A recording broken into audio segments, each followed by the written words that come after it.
रहमत लिखा हुआ बड़ा मशहूर ज़माना कलाम है। मैं दो अशार पेश करता हूँ, हो सके तो शामिल हो जाएं। एक मैं नहीं उन पर कुर्बान ज़माना है, एक मैं नहीं उन पर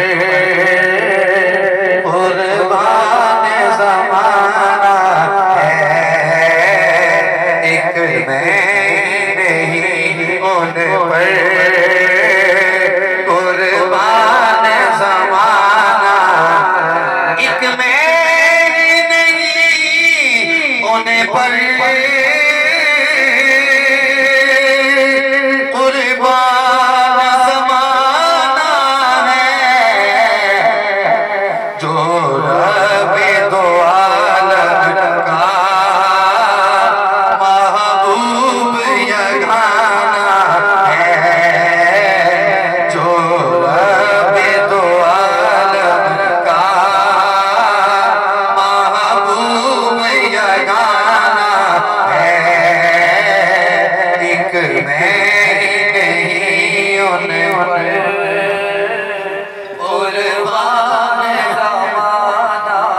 शेर सुनिए। कल पुल से हमें जिसने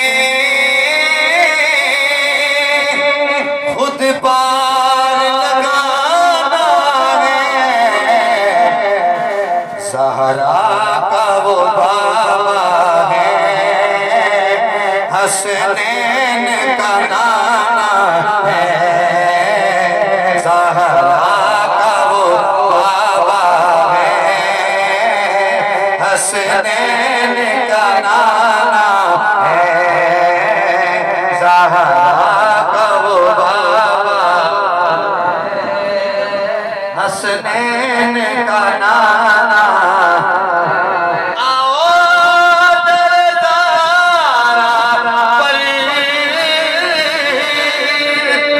फैलाए हुए दामन है, नस्ल करीमों की लजपाल घराना है,